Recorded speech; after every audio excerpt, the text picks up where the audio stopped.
let's move to Aquarius. So this is a timeless reading for Aquarius para sa Sun, Moon, Rising, as well as Venus placement.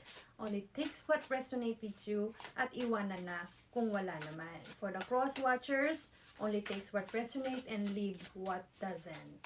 This is for Aquarius. You have the Strength. Wow, Strength. Ganda ba? Ganda agad, no? Alright, so nakikita ko rito, meron kang mental spark, no? Mabilis at marami kang iniisip. Marami kang gustong gawin. Marami kang mga ideas, no? Yun yung nakikita ko dito sa card na to, no? Aquarius. But we will still clarify this card. Tignan natin kung anong energy ng ating mga Aquarius. Okay, for Aquarius, Sun, Moon, Rising, as well as Venus placement. One more shuffle here. Thank you. Alright. You have the Emperor. Whew! You have the Five of Swords. You have the Hangman. Nice. You have the Ten of Wands. Okay. Mukhang busy-busy yung utak ng mga Aquarius natin ngayon, ha. No? So, nakikita ko dito, no? You have the Emperor, which is stability, authority, good at management, leader, of course, si Emperor yan, no? But overall, you have a stability.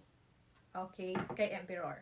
And then you have Five of Swords, which is manipulation and strategy. Tignan natin yan mamaya kung ano yan. And you have the Hangman. Si Hangman is about surrender, release, parang sacrifice na lang siya kung ano man yung mga ano dito. Pero i-clarify pa rin natin to. When it comes to career, this is about reflection. And then kay sa finance mo naman, this is about charitable or giving. And then on your Ten of Wands, you have the completion and release, financial stain, no? Yes, completion ng mga struggle when it comes to financial siguro, no? And then if this is love, is about burdens and responsibilities sa iyong love life or love relationship, whether sa iyong partner, sa iyong family, sa iyong siblings, sa iyong kids, no? So, ayan yung kanyang ibig sabihin. And then now, let's start to clarify these cards for our Aquarius. So, first, i-clarify natin si Emperor for our Aquarius. This is timeless reading po. Okay, for Aquarius, the Emperor, please. The Emperor, please. You have the Ace of Pentacles. Wow. Eight of Wands. Speed, travel, action. Wow. Courage. Nine of Wands. Okay. Ginagalingan mo, Aquarius, ha, yung energy mo.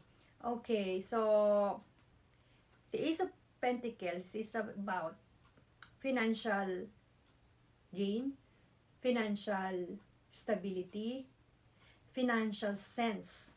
Anything, ikaw nang bahala doon. When it comes to career or finances. But also, this is about health. You're going to start siguro na mag-diet, na mag-workout, something na meron kang bagong gagawin, at something na meron kang matatanggap or merong mabubuo. Okay? This is Ace of Pentacles. And kay Ace of Wands naman is about speed and travel. Maaari ka rin mag-travel, no? Maaari ka mag-travel. Or, may mga mabibilis na bagay, no? So, advice dito is, i-check lahat, no? Especially yung mga digital emirot-kemirot mo dyan. And kay Nine of Wands, may courage. Na nakikita ko kay Nine of Wands is meron kang biglaang, let me say, aha moment.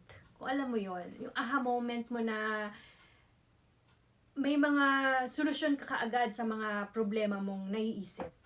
No? Kasi nga, meron kang malinaw at may strength. May strength ka dito. No? Wow. May strength. ka dito, and then let me clarify the Five of Swords for you. Ano to? May manipulation and strategy. Let me check. Manipulation and strategy. Eight of Swords. The Star. The Seven of Pentacles.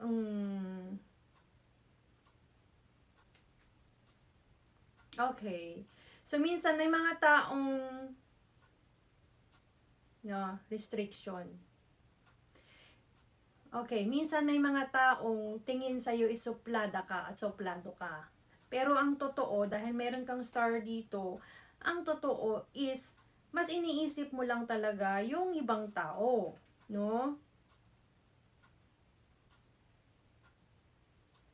Or iniisip mo lang yung pakiramdam ng ibang tao dahil kay stars. No? At tingin sa'yo ng mga tao, napakasuplada mong tao, napakaano mong tao. Yan yung Eight of Swords mo, followed by the Star. Kasi, ang totoo niyan is, iniisip mo lang naman nararamdaman ng mga tao, no? Kasi yung mga taong ito, yung slow growth. Very Aquarius naman to. Slow growth. Kita mo, ang slow nyo. Alright.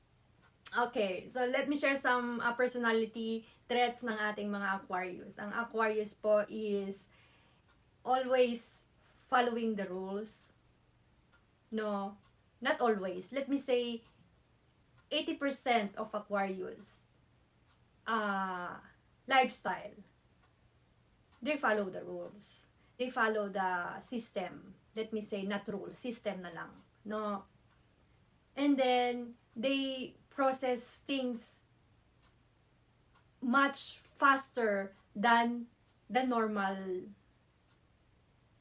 signs.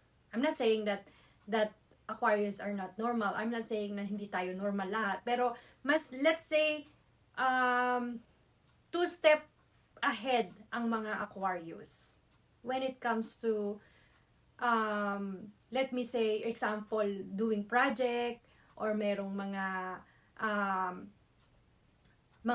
kailangang gawin when it comes to business or career, yan, mga 2 step ahead yan sila. Kasi nga, malalakas ang ano nila, ang pag-iisip nila when it comes to, kasi para sa kanila is, minsan nga may mga Aquarius na kini-question pati yung system eh.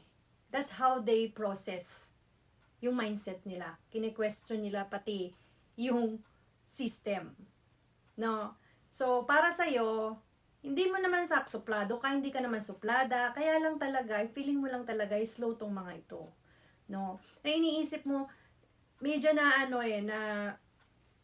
namamali yung side ng tingin ng tao sa'yo. So, yun yung, kaya ayan, ayan. May 7 of Swords, no? So, kikita ko din dito sa ibang aspect ng reading ko dito sa card na to is, ingatan mo yung mga digital, mo ha? Kung bibili ka ng mga digital emerald something dyan, ingatan mo din yung mga personal na digital, mo dito. Yun lang, kasi to restriction to may avoiding something to. I don't know kung ano yon, but may avoid yung something. Only text will resonate with you, no? You have the free will to get kung anong guidance dito sa reading na to. May free will ka, kung ayaw mo naman, okay lang din, but your action create your reality. So, bahala na po kayo. Alright.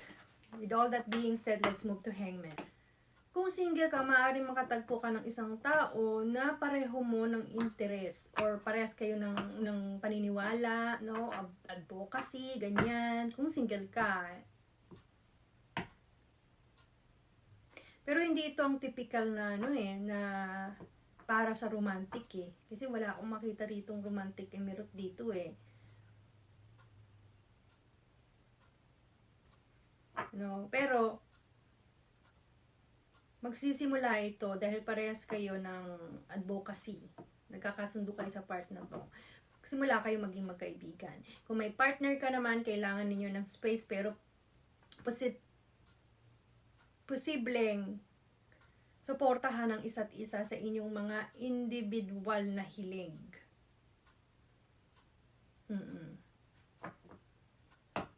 Pagbibigay ng kalayaan, dahil Aquarius also wants always kalayaan din sometimes. Ayaw din ng sinasakal, ayaw ng masyadong sasakalin yan sila. Kasi dahil nga dalawa yung hangman mo.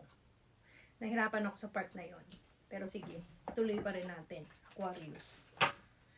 Ten of Wands, about responsibility and completion. Ano ito? Obligation. Pagka-materialism, no? Okay. Alright, you have the Nine of Cups na naka-reverse, Three of Pentacles, teamwork, skill, encouragement, Page of Wands, exploration, discovery. Okay, kung titignan natin to sa love, kailangan mo ng teamwork, no? I-share ang mga skills sa isa't isa. Magkaroon ng encouragement parehas kayo at para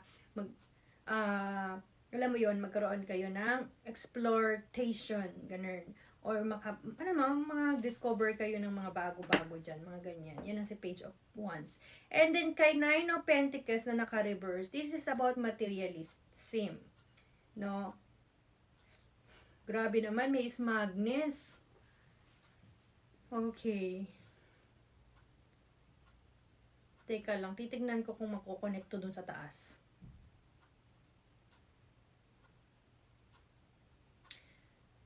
Okay, for you Aquarius, para sa'yo, pipilitin kong i-connect to dito kung magkoconnect siya.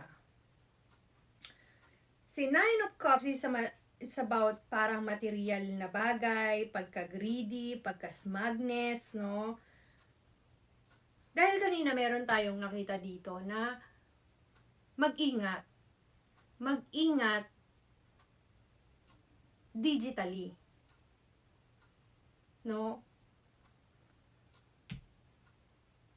Maaring ito. Kasi I don't think magastos sa mga Aquarius eh. Kasi ang mga Aquarius kasi is bibilihin lang nila yung isang bagay kapag talagang gustong-gusto nila. And that's Aquarius. Kaya nga sila sinatawag minsan na weirdo eh. Or weirda. Weird na mga personalities. Kasi ganyan sila. So I don't think, no. And then you have the Three of Pentacles. When it comes to your career, no, meron naman ditong teamwork, no. And then, kapag-explore ka ng mga bagong idea sa iyong trabaho. And then, maganda rin ang pasok ng pera sa iyong mga side project dito. Kay Page of Wands. When it comes to career, no. Or anything na digital work, magpapatok to sa'yo, papasok ang pera sa'yo. Anything na digital work. Kaya siguro meron dito, no. Ayun yung hindi ko masyadong maano eh. Anyway, only takes for resonate with you. Okay. Siguro bigyan na lang kita ng kasi parang nagiging personal reading na to. Aquarius. Alright? Angel advice for, or angel message for Aquarius. Giving and receiving. Okay. The entire universe operates in cycles similar to your inhalations and exhalations. Inhale, exhalation. When you only exhale, give. Or only inhale, receive. You become out of rhythm with the universe. For optimal health, energy, and replacement, balance each inhalation in your life with an exhalation. Okay? So, kayo nang bahala doon kung paano nyo intindihin yung basa ko na yun. So, parang main is parang kapag tumanggap ka, magbigay ka din. Giving and receiving. No? I-balance mo daw ang energy mo, ang frequency mo. And that's your reading, Aquarius. See you in my next video.